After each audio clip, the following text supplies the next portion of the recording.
ഉമ്മാനോട് ചോദിക്കുന്നു, ഉമ്മ നിങ്ങൾക്ക് എന്തെങ്കിലും ആഗ്രഹങ്ങളുണ്ടോ? ഞാനത് സാധിപ്പിച്ചു തരാം. നിങ്ങൾ ഈ കിടന്ന കിടപ്പിലല്ലേ, നിങ്ങൾക്ക് എന്താണ് ഇപ്പോൾ ആവശ്യമുള്ളത്? ഈ ഉമ്മ പറയുന്നത്, എനിക്ക് ആഗ്രഹങ്ങളൊന്നും ഇല്ല ഈസ നബി, എനിക്കൊരു മകളുണ്ടായിരുന്നു, ആ മകളെ കാര്യം റബ്ബ് ഏറ്റെടുക്കാമെന്ന് പറഞ്ഞ് കൊണ്ടുപോയിട്ടുണ്ട്, അവളെ കാര്യം അള്ളാഹു നോക്കാമെന്ന് പറഞ്ഞ് കൊണ്ടുപോയിട്ടുണ്ട്, അതിന്റെ കാര്യം അള്ളാഹു തആല ഏറ്റെടുത്തിട്ടുണ്ട്.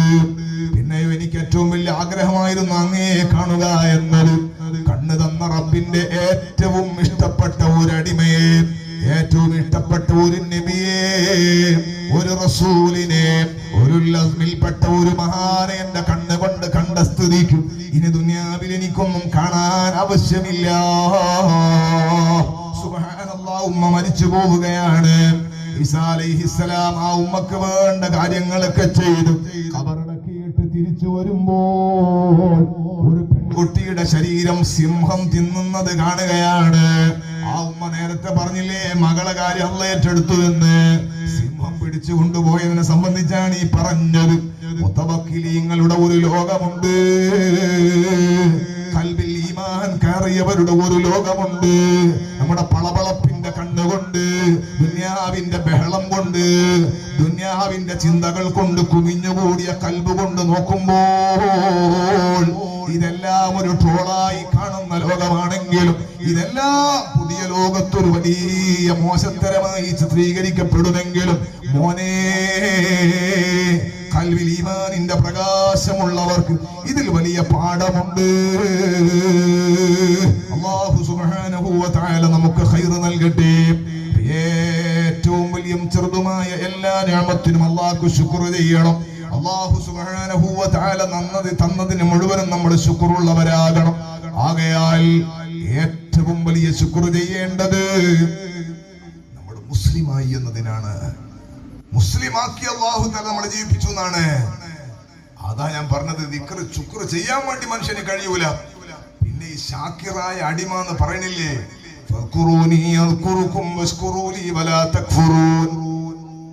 നിങ്ങൾ എനിക്ക് ദിക്ർ ചൊല്ലണം, നിങ്ങൾ എന്നെ ഓർമ്മിക്കണം, അദ്കുറുക്കും നിങ്ങൾക്ക് ഞാൻ പ്രതിഫലം നൽകും, നിങ്ങൾ എനിക്ക് നന്ദി ചെയ്യണം, നന്ദികേട് കാണിക്കരുത് എന്ന് പറഞ്ഞില്ലേ. അതെന്താ സംഗതി? അത് അല്ലാഹു സുബ്ഹാനഹു വ തആല അവൻ പറഞ്ഞ റൂട്ട് അനുസരിച്ച് ഒരാൾ ജീവിക്കുമ്പോൾ നന്ദിയുള്ള അടിമയായി അല്ലാഹു അവനെ കബൂലാക്കുകയാണ്. അത് അല്ലാഹുവിന്റെ മറ്റൊരു ഔദാര്യമാണ്. അല്ലാഹു പറഞ്ഞതുപോലെ ജീവിക്കുകയാണ് ഒരാൾ. അയാൾ നന്ദിയുള്ള അടിമയായിട്ട് അല്ലാഹു ഏറ്റെടുക്കുകയാണ്, അല്ലാഹു കൂലി കൊടുക്കുകയാണ്. മുത്തു മുഹമ്മദുർ റസൂലുള്ളാഹി സ്വല്ലല്ലാഹു അലൈഹി വസല്ലമ തങ്ങൾ സ്വഹാബികളോട് പറയുന്നുണ്ട്, ഒരാൾ ശാരീരിക ആവശ്യത്തിന് ഭാര്യയെ സമീപിച്ചാൽ അയാൾക്ക് അല്ലാഹു കൂലി കൊടുക്കും. ലൈംഗിക ആവശ്യത്തിന് ഭാര്യയെ ഉപയോഗപ്പെടുത്തിയാൽ, ഭാര്യ ഭർത്താക്കന്മാർ ശാരീരിക ബന്ധം നടത്തിയാൽ അല്ലാഹു കൂലി കൊടുക്കും. സ്വഹാബികളുടെ ശുദ്ധമായൊരു സംശയം, നബിയേ, ഒരാൾ വികാര ശമനത്തിന് ഭാര്യയെ സമീപിച്ചാൽ അയാൾക്ക് അല്ലാഹു പ്രതിഫലം കൊടുക്കുമോ? മുത്തായ സ്വല്ലല്ലാഹു അലൈഹി വസല്ലമ തങ്ങളുടെ തിരിച്ചൊരു ചോദ്യം, സ്വഹാബ, ഒരാൾ വികാര ശമനത്തിന് ഹറാമായ മാർഗം ഉപയോഗിച്ചാൽ അയാളെ അല്ലാഹു ശിക്ഷിക്കുമോ? സ്വഹാബികൾ പറയുന്ന ശിക്ഷയുണ്ടാകും നബിയേ. എന്നാൽ ഹറാമായ മാർഗങ്ങൾ എമ്പാടും ലോകത്തുണ്ടായിട്ടും അതിലേക്ക് പോകാതെ അല്ലാഹു പറഞ്ഞ വഴിയിൽ സഞ്ചരിക്കുന്നവന് അതേത് വിഷയമാണെങ്കിലും അല്ലാഹു പ്രതിഫലം നൽകുന്നതാണ്. ഞാൻ പറഞ്ഞത് ശുക്ർ എന്ന് പറഞ്ഞാൽ അല്ലാഹു ജല്ല ജലാലു അവൻ പഠിപ്പിച്ച ആശയത്തെ, അവൻ പഠിപ്പിച്ച ഒരു റൂട്ടിനെ, അമ്പിയാക്കൾ പഠിപ്പിച്ച ഒരു റൂട്ടിനെ, സ്വാലിഹീങ്ങൾ കാണിച്ചു തന്ന ഒരു മാർഗത്തെ, മഹാന്മാരായ മുൻഗാമികൾ നമുക്ക് തന്ന പരിശുദ്ധ ദീനിനെ അതനുസരിച്ച് ജീവിക്കുമ്പോൾ നീ നന്ദിയുള്ള അടിമയായി അല്ലാഹു തആല നിന്നെ കബൂലാക്കുകയാണ്. ആ പരിശുദ്ധമായ ദീനില്ലയോ, ആ ദീൻ പെണ്ണെ നിന്നോട് വഅദ് പറഞ്ഞിട്ടുണ്ട്. ആ പരിശുദ്ധമായ ഇസ്ലാം സ്ത്രീകൾക്ക് ഏറ്റവും കൂടുതൽ ബഹുമാനവും സന്തോഷവും സ്നേഹവും കരുതലും നൽകിയ പരിശുദ്ധമായ മതം. ഇന്ന് ലോകത്ത് നടക്കുന്ന ഒരുപാട് പ്രശ്നങ്ങളുണ്ട്, വ്യക്തമായി ഞാൻ അതിലേക്ക് കടക്കുന്നില്ല. എന്താണ് വിഷയം? അല്ലാഹു സുബ്ഹാനഹു വ തആല അവന്റെ സൃഷ്ടികളോട് അവന്റെ അടിമകളോട് ജീവിക്കേണ്ട ഒരു റൂട്ട് കാണിച്ചു കൊടുത്തിട്ടുണ്ട്. ഉമ്മമാർക്ക് അല്ലാഹു ഖൈറും ബറകത്തും സന്തോഷവും നൽകട്ടെ. നിങ്ങൾക്കെല്ലാ സൗഭാഗ്യങ്ങളും തന്ന മുത്തുനബി സ്വല്ലല്ലാഹു അലൈഹി വസല്ലം നിങ്ങൾക്കൊരു ജീവിതത്തിന്റെ ഒരു റൂട്ട് കാണിച്ചു തന്നിട്ടുണ്ട്. ആ റൂട്ടിലൂടെ നിങ്ങൾ പോയാൽ അത് നിങ്ങളുടെ നന്മയുടെ മാർഗമാണ്. നന്മയുടെ മാർഗമാണ്. നമ്മുടെ പെണ്ണുങ്ങൾക്കെല്ലാം അല്ലാഹു നല്ല ബോധം നൽകട്ടെ. നിങ്ങൾ കേൾക്കണില്ലേ? അല്ലാഹു നല്ല ബോധം നൽകട്ടെ. പ്രത്യേകിച്ച് പെണ്ണുങ്ങൾക്ക് ദ്വാരനാൽ ആമീൻ ഉറക്കെ പറയണം. അല്ലാഹു തആല ബർക്കത്ത് ചെയ്യട്ടെ. കാരണം പെണ്ണുങ്ങളാണ് ആകെ നമ്മളെ കുടുംബത്തിൽ നന്നാകേണ്ടത്. ആണുങ്ങൾ നന്നാകണമെന്നല്ല, പെണ്ണുങ്ങൾ നന്നായ ഓട്ടോമാറ്റിക്കലി ആണുങ്ങൾ നന്നാവും. പെണ്ണുങ്ങൾ മോശമായി കഴിഞ്ഞാൽ വാതിന് വരെ ധൈര്യത്തിൽ വന്നിരിക്കാൻ കഴിയില്ല. പോകുമ്പോൾ ഭക്ഷണം പേർക്ക് ഉണ്ടാവില്ല. പെണ്ണുങ്ങൾ റെഡി ഉണ്ടെങ്കിലൊക്കെ വീട്ടിലും റെഡി ഉണ്ടാവും, കുടുംബത്തിലും റെഡി ഉണ്ടാവും, മഹലിലും റെഡി ഉണ്ടാവും, ഒക്കെ റെഡി ഉണ്ടാവും. നമ്മുടെ ഭാര്യമാരെ, നമ്മുടെ ഉമ്മമാരെ എല്ലാവർക്കും അല്ലാഹു നല്ല ഖൈറും ബറകത്തും സന്തോഷവും നൽകട്ടെ. ഇന്നത്തെ കാലം എന്ന് പറയുന്നത് അല്ലാഹുവിന്റെ ഹബീബ് സ്വല്ലല്ലാഹു അലൈഹി വസല്ലം തങ്ങൾ പറഞ്ഞ ഖിയാമത്ത് നാളോടടുക്കുമ്പോൾ ഉണ്ടാകുമെന്ന് സൂചന നൽകിയ പ്രധാനപ്പെട്ട സംഗതികളെല്ലാം വന്നുപോയ കാലമാണ്. അല്ലാഹുവിന്റെ ഹബീബ് തങ്ങൾ പറയുന്നുണ്ട്, രണ്ട് വിഭാഗം ആളുകൾ, അവരെ എനിക്ക് കണ്ടിട്ടില്ല, ഞാൻ അവരെ കണ്ടിട്ടില്ല, അല്ലെങ്കിൽ എന്റെ കാലത്ത് അവരില്ല. അവർക്ക് അല്ലാഹുവിന്റെ ഹബീബ് സ്വല്ലല്ലാഹു അലൈഹി വസല്ലം തങ്ങൾ പറഞ്ഞ വിശേഷണം നിസാഉൻ കാസിയാത്തുൻ ആരിയാത്തുൻ മൈലാത്തുൻ മുമീലാത്ത് റൂസുഹുന്ന കഅസ്നിമത്തിൽ ബഖുതിൽ മായില ലാ യദ്ഖുലുൽ ജന്ന വലാ യജിദുന റീഹഹാ ഇന്ന റീഹഹാ ലതൂജദു മിൻ മസീറതി കദാ വകദാ. നബി സല്ലല്ലാഹു അലൈഹി വസല്ലം തങ്ങൾ പറഞ്ഞതാണ്, ചില സ്ത്രീകളുണ്ട്, അവര് ശരീരം മറച്ചിട്ടുണ്ട്, പക്ഷെ നഗ്നത വെളിയിലാണ്. കാസിയാത്തുൻ നാരിയാത്ത്, വസ്ത്രം ധരിച്ചിട്ടുണ്ട്, പക്ഷേ ബോഡിയുടെ ഏകദേശ ഭാഗവും വെളിയിലാണ്. ആകർഷിക്കപ്പെടുന്നതൊക്കെ വെളിയിലാണ്. ഇനിയും പറയട്ടെ, അവർ അന്യാണുങ്ങളുടെ ശ്രദ്ധ ക്ഷണിക്കാൻ ചാഞ്ഞും ചെരിഞ്ഞും ഒക്കെ നടക്കുന്നവരാണ്. പെണ്ണുങ്ങളെ ആരോ പറഞ്ഞു പറ്റിച്ചതാണെന്ത്? ആണുങ്ങൾക്ക് സ്വാതന്ത്ര്യം ഇല്ല എന്ന് പറയുന്നത് നിങ്ങൾ എപ്പോഴെങ്കിലും അടുത്ത കാലത്ത് കേട്ടിട്ടുണ്ടോ? ഇല്ല. വേഗം മനസ്സിലാക്കാൻ എളുപ്പത്തിൽ ഞാൻ പറയാം. ഉംറക്കെങ്കിലും പോയ ആളുണ്ടാവും, ഫ്ലൈറ്റ് കയറിയ ആൾ നമ്മളെ കൂട്ടത്തിൽ ഉണ്ടാവില്ലേ? ഇല്ലെങ്കിൽ ഹജ്ജിനും ഉംറക്കൊക്കെ പോകാൻ അള്ളാഹു നമുക്ക് എത്രയും പെട്ടെന്ന് ഭാഗ്യം നൽകട്ടെ. ഫ്ലൈറ്റ് കയറിയാലേ നമ്മൾ ഈ ചായലും കൊടുത്തിരുന്ന ടീമുണ്ടല്ലോ, അവരെ കൂട്ടത്തിൽ ആണുങ്ങളുണ്ടോ പെണ്ണുങ്ങളുണ്ടോ? ആണുങ്ങൾ എങ്ങനെ ഉണ്ടാകുക? ഫുൾ കൈ ഷർട്ട്, ഫാന്റ്, ഷൂ, ഷോക്സ്, ഇവിടം വരെയുള്ള ബട്ടൺസും കെട്ടി, തയ്യും കെട്ടി, ശ്വാസം കഴിക്കാൻ കഴിയില്ല കോലത്തിൽ. അവിടെ തലയിലൊന്നും ഇല്ലാന്നേ ഉള്ളൂ. ഒക്കെ റെഡിയാണ്, മുഖയും മുഖവും മാത്രമേ വെളിയുള്ളൂ. എന്നാൽ അവിടുത്തെ പെണ്ണിന്റെ പോലെ എങ്ങനെയുള്ളത്? എന്നാൽ നിങ്ങൾക്ക് തോന്നുന്നുണ്ട് ഈ പുരുഷൻ ഇതുവരെ തോന്നിയിട്ടില്ല, സ്വാതന്ത്ര്യം ഇല്ല, അയാൾ ഇതുവരെ പറഞ്ഞിട്ടില്ല.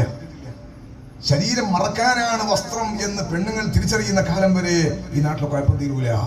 നാരിമാർ നാണം കുടുങ്ങികൾ, വിശ്വാവിപത്തിന്റെ നാരായ വേരുകൾ, ഒരു തീയങ്ങാൻ ഭൂമിയിലില്ലേ, എന്നേ ഭൂമി ഒരു സ്വർഗമായി തീർന്നേനെ. മിസ്ബാഹിന്റെ വകയിലല്ല, ചങ്ങമ്പുഴന്റെ പാട്ടാണ്. എന്താ പറഞ്ഞത്? നാരിമാർ നാണം കുണുങ്ങികൾ. അത് അയാൾ എഴുതുന്ന കാലത്തുള്ള പെണ്ണുങ്ങളെ പറ്റി പറഞ്ഞതാ. ഇപ്പോഴത്തെ പെണ്ണുങ്ങളെ പറ്റിയാണ് നാണം കുണുങ്ങികൾ എന്ന് പറയില്ല, നാരിമാർ എന്ന് പറയുമായിരിക്കും. അതിന് പെണ്ണുങ്ങൾ എന്ന് പറഞ്ഞതാ. നാണം കുണുങ്ങികൾ എന്ന് പറഞ്ഞാൽ നിങ്ങൾ എവിടെ കണ്ടിട്ടുണ്ടോ? നമ്മളെല്ലാം ചെറുപ്പത്തിൽ ഇങ്ങനെ പെണ്ണുങ്ങൾ പൊറുകയെല്ലാം ഇട്ടിട്ട് പോകുമ്പോൾ കുടയെല്ലാം മുടിച്ചിട്ട് പോകുന്ന കണ്ടിട്ടുണ്ട്. നമ്മൾ ഉമ്മയെല്ലാം പോകുമ്പോൾ അങ്ങനെ പോവാ. ഇപ്പോ അങ്ങനെ പോകുന്നത് കണ്ടിട്ടില്ല. ഒന്നുകൂടി ഞാൻ പറയാം, സോഷ്യൽ മീഡിയന്റെ കാലമാണ്. അള്ളാഹു നമ്മുടെ പെണ്ണുങ്ങൾക്കെല്ലാം നല്ല ബർക്കത്ത് നൽകട്ടെ. ഒരു പാവപ്പെട്ട ഒരു പെണ്ണ്, നമ്മുടെ നാട്ടിലെ പേര് മലപ്പുറം, ഈ നാട്ടിൽ പാവപ്പെട്ട ഒരു കുടുംബം, ഭർത്താവില്ലല്ലേ, ഭർത്താവ് രോഗിയാണ്. ആ പെണ്ണുങ്ങളെ വീട്ടിന്റെ ഉള്ളിൽ നിന്ന് ചെറിയ അപ്പം ചുടുകയാണ്, കുടിൽ വ്യവസായം. ആ അപ്പം ചുട്ടിട്ട് ടൗണിൽ കൊണ്ടുപോയി വിറ്റിട്ട്, ഔറത്ത് മറിച്ചിട്ട് നല്ല അച്ചടക്കത്തോടെ ടൗണിൽ കൊണ്ടുപോയി വിറ്റിട്ട് ഭർത്താവിന് മരുന്ന് വാങ്ങുന്നു, മക്കൾക്ക് ഭക്ഷണം ഉണ്ടാക്കി കൊടുക്കുന്നു. അങ്ങനെ അങ്ങനെ ഒരു പെണ്ണുണ്ടെങ്കിൽ ആ പെണ്ണിന് അല്ലാഹു ബർക്കത്ത് ചെയ്യട്ടെ. ചെറിയ കുടിൽ വ്യവസായം കൊണ്ട് ജീവിച്ചു പോകുന്ന ഒരു പെണ്ണ് കൈത്തൊഴിലെടുത്തിട്ട് ജീവിക്കാണ്. വേറെ മാർഗങ്ങളില്ല, മഴീഷത്തിന്റെ മാർഗങ്ങൾ വേറെ ഇല്ല. ആ പെണ്ണിന്റെ ഭർത്താവ് മരിച്ചുപോയി. അവൾ ഇദ്ദയിലിരിക്കുകയാണ് 4 മാസവും 10 ദിവസവും. അവൾക്ക് ചെലവിന് കൊടുക്കാൻ മറ്റു മാർഗങ്ങളൊന്നുമില്ല. എന്നാൽ ആ പെണ്ണ് തന്നെ ഔറത്ത് മറച്ചുകൊണ്ട് ഈ വീട്ടിൽ നിന്ന് ഭക്ഷണം ഉണ്ടാക്കിയിട്ട് സാധാരണ ഉണ്ടാക്കണ പോലെ പലഹാരങ്ങൾ ഉണ്ടാക്കിയിട്ട് നല്ല അച്ചടക്കത്തോടെ ടൗണിൽ കൊണ്ടുപോയി വിറ്റാൽ ഇവളെ ഇദ്ദയിലാണെങ്കിലും പോയി പണിക്ക് പോകാമെന്നാണ് ദീന് പഠിപ്പിക്കുന്നത്. ആ കുടുംബത്തിന് അല്ലാഹു ബർക്കത്ത് ചെയ്യട്ടെ. പെണ്ണ് പുറത്തിറങ്ങിക്കൂടാന്നല്ല പറഞ്ഞത്, പോകേണ്ട പോലെ പോകണോന്നാ പറഞ്ഞത്. ഇദ്ദയിൽ ഭർത്താവ് മരിച്ചിട്ട് ഇദ്ദയിക്കുന്ന പെണ്ണെ കുറിച്ചായി പറഞ്ഞത്. കൊരങ്ങിന് എണി വെച്ചു കൊടുത്ത പോലെ ആകരുത്. എന്റെ സാഹചര്യം പറഞ്ഞില്ലേ, ജീവിക്കാൻ വേറെ മാർഗമൊന്നുമില്ല, ഒരാളും സഹായിക്കാനില്ല. ഭർത്താവ് മരിച്ചുപോയി, മക്കള് പട്ടിണി കിടക്കുകയാണെങ്കിൽ ആ ഉമ്മക്ക് ജോലിക്ക് പോയിട്ട് മക്കളെ പറ്റാവുന്നതാണ്. ഇദ്ദന്റെ സമയത്ത് പോലും നിങ്ങൾ കേൾക്കണോ, പുതിയ കാലം എന്ന് പറയുന്നത് നമ്മുടെ ഉമ്മമാർക്കൊന്നും സാമ്പത്തിക പ്രയാസങ്ങളൊന്നും ഇല്ല. പക്ഷെ എന്നാലും ഈ മലപ്പുറത്ത്, ഈ താമരശ്ശേരി, ഈ പരിസരത്ത് പഴംപൊരി ഉണ്ടാക്കാൻ അറിയാത്ത ഏതെങ്കിലും വീട് നിങ്ങൾക്ക് തോന്നുന്നുണ്ടോ? പഴംപൊരി ഉണ്ടാക്കാൻ അറിയാത്ത മലയാളി ദുനിയാവിലില്ല. ഏടെ ഉണ്ടെങ്കിലും അവിടെ മലയാളി ഉണ്ടോ, പഴംപൊരി ഉണ്ടോ? ആ പഴംപൊരി നമ്മളെ മലപ്പുറത്ത് ഒരു പെണ്ണുണ്ടാക്കാണ്.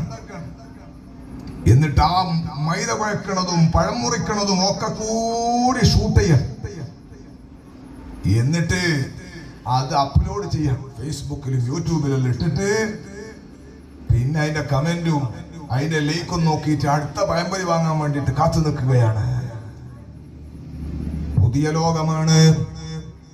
ഞാൻ നേരത്തെ പറഞ്ഞത് അല്ലാഹു സുബ്ഹാനഹു വ തആല അനുവദിച്ച ഏറ്റവും ഖൈറായ മാർഗമാണെങ്കിൽ ഈ പറഞ്ഞ മാർഗമില്ലേ, നമ്മുടെ ശരീരം പ്രദർശിപ്പിച്ചിട്ട് കിട്ടണ ഈ പൈസ, ഇത് പച്ച ഹറാമാണ്.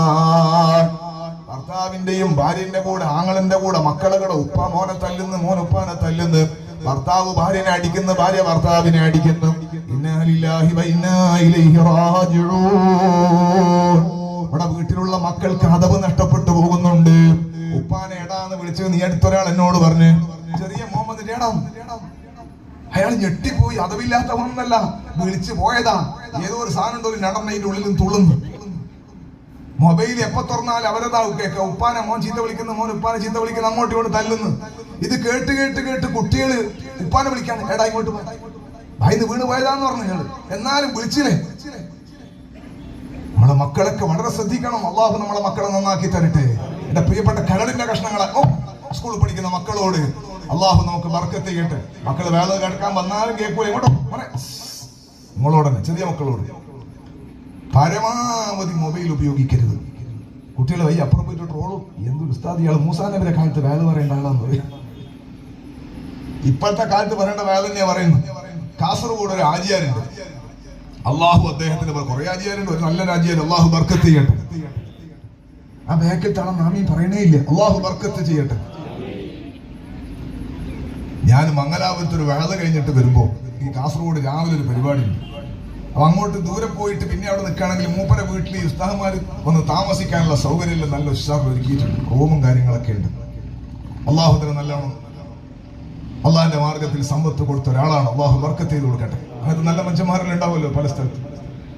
അപ്പൊ ഞാൻ അന്ന് അദ്ദേഹത്തെ വിളിച്ചു. എനിക്ക് അങ്ങ് ആദൂര് ഒരു തങ്ങളുണ്ട്, അഷ്റഫ് തങ്ങൾ, ഓരോ സ്ഥാപനമുണ്ട് മുടിപ്പിൽ, കർണാടകയിൽ എജു പാർക്ക്. അവിടെ വേള കഴിഞ്ഞിട്ട് വരുമ്പോൾ രാത്രി താമസിക്കണം. അവിടെ ഒപ്പര വിളിച്ചു, ഞാൻ ഒപ്പരോട് താമസിച്ചു. അങ്ങനെ രാവിലെ സുബഹി നിസ്കരിച്ചു.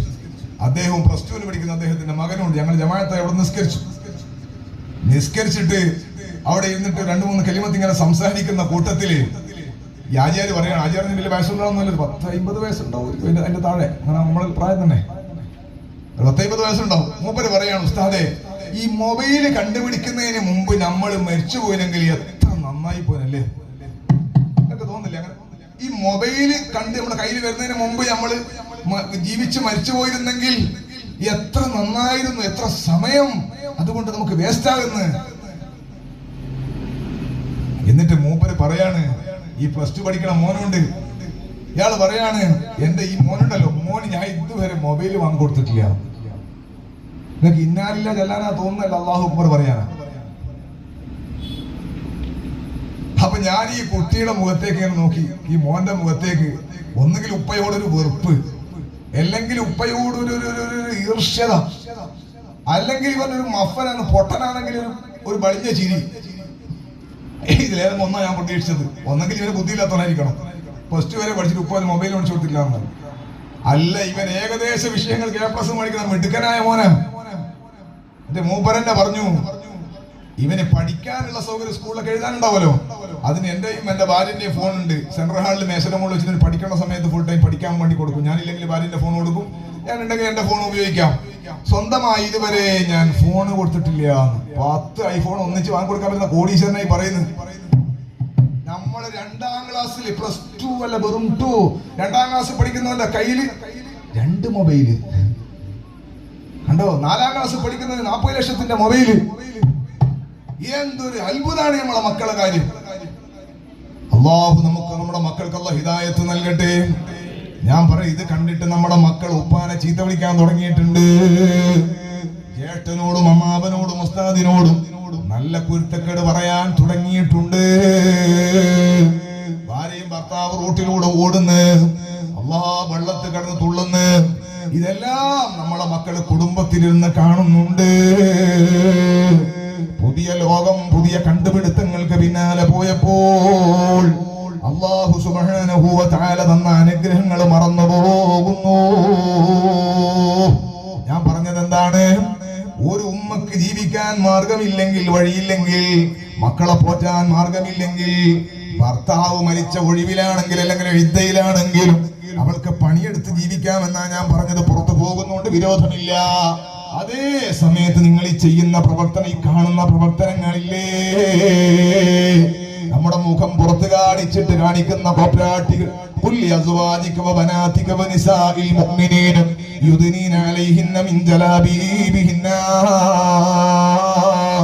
ഓ നബിയേ, അങ്ങയുടെ ഭാര്യമാരോടും അങ്ങയുടെ പെൺമക്കളോടും ഈമാനുള്ള ചെറുപ്പക്കാരുടെ ഭാര്യമാരോടും പറയൂ നബിയേ, യുദ്നീന അലൈഹിന്ന മിൻ ജലാബീബിഹിന്ന, അവരെ ജിൽബാബ് അവരെ താഴ്ത്തിയിടട്ടെ നബിയേ, അവരെ മൂടുപടം അവരെ താഴ്ത്തിയിടട്ടെ നബിയേ. പരിശുദ്ധ ഖുർആനിന്റെ നസ്സുണ്ടായിട്ട് എന്തുകൊണ്ട് ഉമ്മമാരെ നമ്മൾ മുഖം മറയ്ക്കുന്നില്ല? എന്തുകൊണ്ട് ഖുർആൻ അംഗീകരിക്കുന്നില്ല? എന്തുകൊണ്ട് ദീനനുസരിച്ച് ജീവിക്കാൻ കഴിയുന്നില്ല? നന്ദിയില്ലാതെ പോയതാണ്, അനുഗ്രഹങ്ങളെ മനസ്സിലാക്കാതെ പോയതാണ്, അള്ളാഹുവിന്റെ ശിക്ഷയുടെ ഗൗരവം അറിയാതെ പോയതാണ്. അള്ളാഹു നമുക്ക് ഹിദായത്തും ഈമാനും അള്ളാഹു വർദ്ധിപ്പിച്ചു തരട്ടെ. ഞാൻ പറയുന്നത്, സഹോദരിമാര്, പെൺകുട്ടികൾക്ക് എങ്ങനെ ജീവിക്കണമെന്ന് ദീനിൽ നിഷ്ഠയുണ്ട്. അത് പഠിപ്പിക്കുന്നത് എന്തിനാണെന്നറിയോ? നിങ്ങൾ നന്മയിലാകാൻ വേണ്ടിയാണ്. നിങ്ങൾക്ക് അല്ലാഹുവിന്റെ പരിശുദ്ധമായ സ്വർഗത്തിലെത്താൻ വേണ്ടിയാണ്. നമ്മുടെ മുൻഗാമികളെ നമ്മൾ പഠിക്കണം.